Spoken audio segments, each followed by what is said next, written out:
Guys स्वागत है आपका एक नई वीडियो में। एक्सप्लेन करने वाला हूँ Soul Land 3 Legend of Dragon King. गायब भी नहीं हुआ और आधी रात को काफी तेजी से टांगबुलिन के बॉडी का टेम्परेचर बढ़ने लगता है और इसकी ये जो पिंक सी स्किन होती है ट्रांसपेरेंट होना शुरू हो जाती है और इसका जो ब्लड प्रेशर होता है वो नॉर्मल पर्सन से 3 गुना हो गया होता है और जो पहले गोल्ड वाइंड पैटर्न्स अपीयर हुए थे वो वापिस से इसके फोरहेड पे अपीयर होने लगते हैं, लेकिन इस बार ये इसके सिर से लेके पाँव तक फैल जाते हैं और ये जो वाइंड पैटर्न्स होते हैं सिर से लेके पाँव तक 3 चक्कर लगाने के बाद अपने आप ही गायब हो जाते हैं। जिसके बाद टांगबुलिन का स्केलेटन एक अजीब सी लाइट और साउंड को एमिट करता है, जिसके बाद सब कुछ वापस से पहले की तरह नॉर्मल हो जाता है और सपने के अंदर टांगबुलिन ब्लू सिल्वर ग्रास के एक काफी बड़े से मैदान के बीच में घिरा हुआ होता है, जिसके तुरंत बाद ही आसमान में से एक काफी बड़ी सी गोल्डन चीज गिरती है जो कि तुरंत ही से निगल जाती है। जिसके तुरंत बाद ये एक गोल्डन वर्ल्ड के अंदर अपीयर हो जाता है जिसका कोई भी अंत नहीं था और इस सपने को देख के टांगबुलिन डर के मारे उठ जाता है और ये कहता है कि आखिर वो क्या था, क्या वो एक सपना था। और जब टांगबुलिन नहा रहा होता है तब ये एक अजीब सी चीज नोटिस करता है कि इसकी बॉडी के अंदर से रिफ्रेशिंग परफ्यूम की सेंट आ रही है और जैसे ही टांगबुलिन नहा के बाहर निकलता है तो इसकी मॉम इसे गले से लगा के इसे काफी ज्यादा लाड प्यार करने लगती है। तो ये मन में कहता है कि हर बारी जब भी मैं नहा के निकलता हूँ तो मॉम ऐसा ही करती है। जिसके बाद टांगबुलिन एक के बाद एक करके काफी सारा खाना ठूस ठूस के खाता है और इसे ऐसे खाता देख टांगबुलिन की मॉम खुश होते हुए कहती है कि टांग की एपेटाइट सच में इतनी भी बुरी नहीं है और अभी तुम ग्रो हो रहे तो ज्यादा से ज्यादा खाया करो। जिस पर इसके फादर मुंह बनाते हुए कहते हैं कि ग्रो होना कोई बुरी बात नहीं है और सच में इतना ज्यादा कौन खाता है और ये पहले ही नॉर्मल पर्सन से 4 गुना ज्यादा खा चुका है और असल में मैं समझ सकता हूँ कि अभी तुम्हें कैसा महसूस हो रहा है। तुम इस खाने को अपने आप को कम्फर्ट करने के लिए इस्तेमाल कर रहे हो ना, और असल में तो तुम अंदर से काफी ज्यादा अनकंफर्टेबल महसूस कर रहे हो।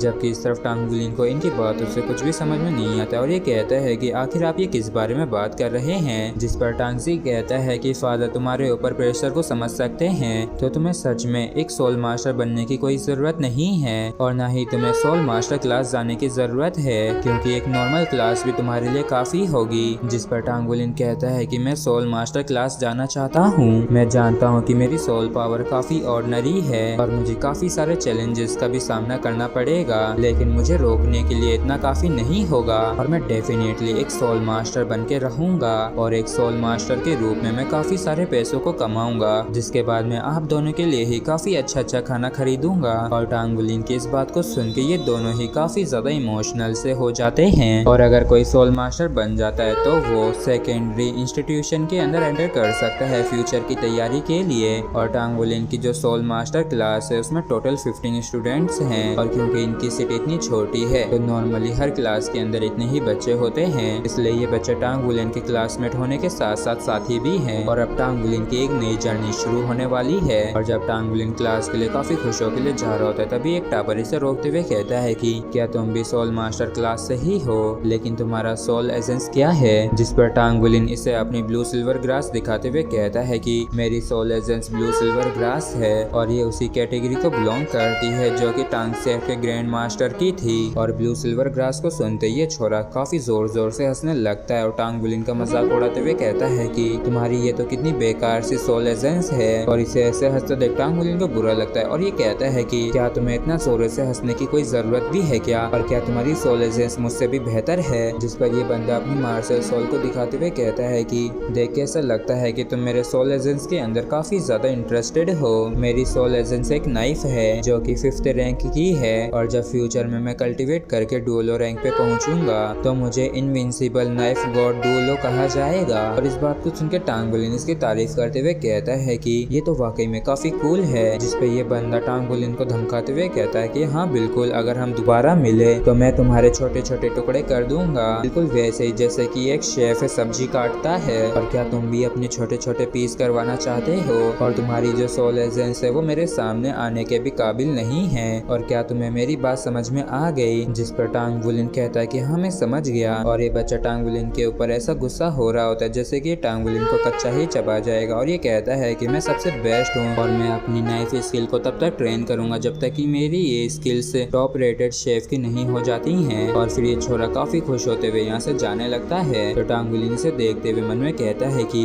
आखिर इसका प्लान सोल मास्टर बनने का है या फिर शेफ बनने का है। और ये जो ब्लू सिल्वर ग्रास होती है काफी ज्यादा कमजोर होती है और और इसे तो सबसे बेकार सी सोल एजेंस का भी नाम दे रखा है। और टांग वुलिन भी अच्छे से जानता है कि इसके आगे का रास्ता काफी कठिनाइयों से भरा होगा, लेकिन जैसा कि इसने कहा कि ये चीजें इसे नहीं रोक सकती हैं। तभी इनकी क्लास टीचर लिंजी मैंग क्लास में आ जाती है और ये सभी को अपने नाम, सोल एजेंस और सोल पावर को इंट्रोड्यूस करवाने के लिए कहती है। और अगर कोई दिक्कत नहीं होती है तो जब तक कि तुम लोग ग्रेजुएट नहीं हो जाते हो तब तक मैं पूरी प्राइमरी क्लास की टीचर रहूंगी। और इस लेडी को देख के टांग वुलिन मन में कहता है कि अगर ये सोल मास्टर क्लास की टीचर है तो ये भी पक्का सोल मास्टर होगी। और तभी टांग वुलिन का नंबर भी आ जाता है और ये अपनी सोल एजेंस को दिखाते हुए कहता है कि मेरी सोल पावर ग्रेड 3 की है और जो सोल एजेंस है वो ब्लू सिल्वर ग्रास की है और ये उसी कैटेगरी से है जिससे टांग सेक्ट के ग्रैंड मास्टर की बिलोंग करती थी। और टांग वुलिन की ब्लू सिल्वर ग्रास को सुन के टीचर के साथ साथ सभी बच्चे काफी फूट के हंसने लगते हैं और इस वजह से टांग वुलिन को काफी गुस्सा और शर्म आती है और मन में कहता है कि आखिर तुम टीचर होने के बावजूद भी ऐसे कैसे हंस सकती हो, और जितना हंसना है तुम लोग हंसते रहो, मैं हार नहीं मानूंगा और एक दिन मैं तुम सभी का ही हिसाब चुकता करूंगा।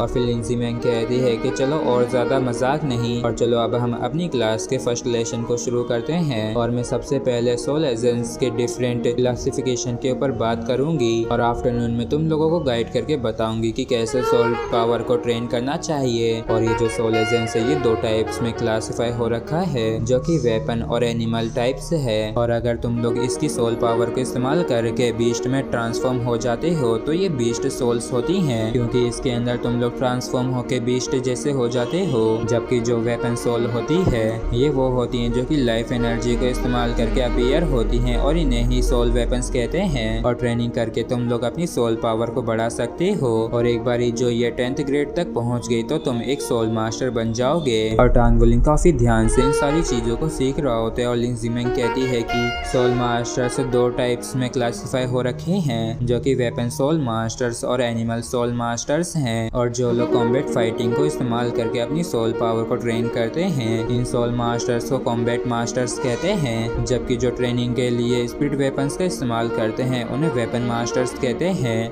और ऐसे ही सोल पावर और सोल मास्टर्स की काफी सारी छोटी छोटी क्लासिफिकेशंस हैं। और लिंजी मैंग की सोल पावर और सोल मास्टर्स के एक्सप्लेनेशन को सुन के टांग वुलिन की जो निराशा थी वो धीरे धीरे करके गायब हो जाती है, क्योंकि ये काफी छोटे से ही इस प्रोफेशन को लेके उत्साह से भरा हुआ है और ये सारी नॉलेज इसके लिए एक अद्भुत दुनिया जैसी होती है जिसके बड़े से दरवाजे इसके लिए खुल रहे होते हैं। और जब टांग वुलिन अपने हाथ को उठा के उस दरवाजे को खोलने लगता है तो लिंजी मैंग उसे क्लास के अंदर हाई फाइव देते हुए कहती है कि ब्लू सिल्वर ग्रास स्टूडेंट ये तुम क्या कर रहे हो, क्या तुम मुझे एक हाई फाइव देना चाहते हो। और इस वजह से टांग वुलिन के ऊपर सारे बच्चे काफी जोर जोर से हंसने लगते हैं। और वैसे तो टांग वुलिन का जन्म एक पीसफुल हाउस के अंदर हो रखा है जहाँ पे उसके पेरेंट्स उसे काफी ज्यादा प्यार करते हैं और इसे हर तरीके से सपोर्ट भी करते हैं। और यहाँ तक कि अगर ये कोई गलती भी कर देता है तो इसके पेरेंट्स ना ही इसे डांटते हैं और ना ही इसे मारते हैं, बल्कि इसके बजाय धैर्य से इसे गाइड करते हैं। और स्कूल के पहले दिन की वजह से ही इसे काफी ज्यादा डिप्रेस महसूस होने लगता है और ऐसा जैसा कि इसने पहले कभी भी महसूस नहीं किया था।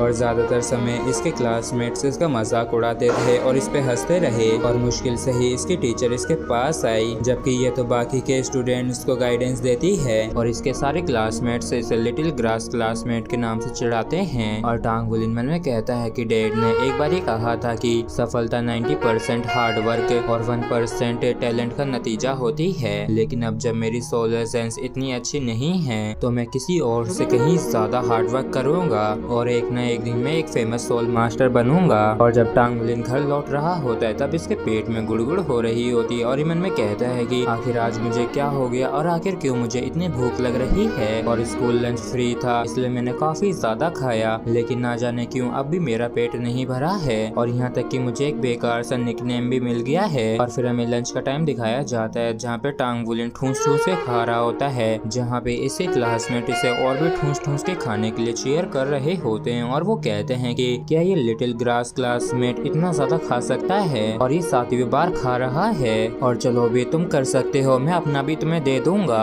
और इस तरीके से टांगवुलिन का ग्रासी राइस बकेट नाम पड़ गया। और क्योंकि टांगवुलिन इसलिए भी इतना ज्यादा उदास होता है क्योंकि इसने काफी ज्यादा खाना खाया होता है, लेकिन तब भी इसका पेट नहीं भरा था। और फिर ये ऐसे ही उदास होते हुए जाते हुए कहता है कि ठीक है, मैं घर जाके मॉम से अपने लिए अच्छा खाना बनाने के लिए कहूंगा। और जब टांगवुलिन घर लौट रहा होता है तभी इसे एक बच्ची बैठी हुई मिलती है। और इस बच्ची को देख के ये मन में कहता है कि आखिर वो छोटी बच्ची कौन है और आज से पहले कभी भी मैंने इसे आसपास नहीं देखा है, क्या ये कोई भिखारी है। और इस छोरी की आंखों को देख के टांगवुलिन शर्माते हुए मन में कहता है कि इसकी आंखें तो कितनी ज्यादा सुंदर हैं। लेकिन तभी 3 लड़के इस लड़की को परेशान करते हुए कहते हैं कि हे लिटिल गर्ल, आखिर तुम्हारे पेरेंट्स कहाँ हैं और क्या तुम उन बाहरी लोगों में से एक हो और क्या तुम भूखी हो, चलो मैं तुम्हें ले चल के खाना खिलाता हूँ। और इन लड़कों को देख के ये बच्ची और भी ज्यादा सहम जाती है और इस वजह से टांगवुलिन और भी ज्यादा चौंक जाता है। जबकि इस तरफ ये लड़का इस बच्ची को टांग के ले जाने लगता है और कहता है कि चलो मेरे साथ चलो, चलो ये बिग ब्रदर तुम्हें कुछ खिलाता है। और टांगवुलिन को गुस्सा आ जाता है और ये चिल्लाते हुए कहता है कि हे तुम लोग ये क्या कर रहे हो,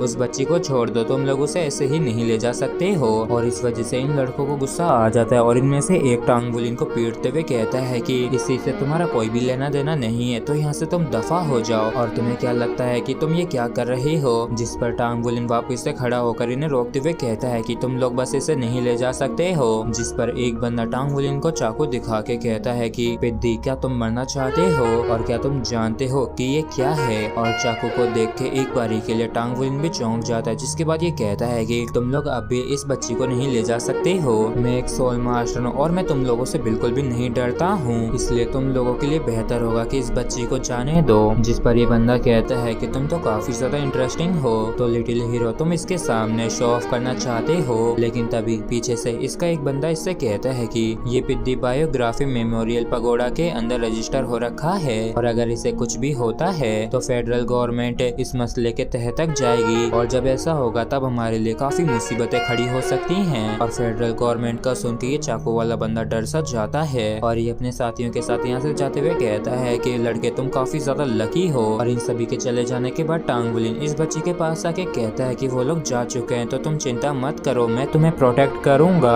और तुम्हारे पेरेंट्स कहाँ हैं। जिस पे ये बच्ची सिर हिला के मना कर देती है और फिर टांगवुलिन इससे पूछता है कि आखिर तुम्हारा नाम क्या है। जिस पे ये बच्ची अपना नाम नायर बताती है। गाइस इस वीडियो को यहीं तक रखते हैं, नेक्स्ट वीडियो में मिलते, जब तक के लिए इस वीडियो को लाइक करें एंड चैनल को सब्सक्राइब कर दो।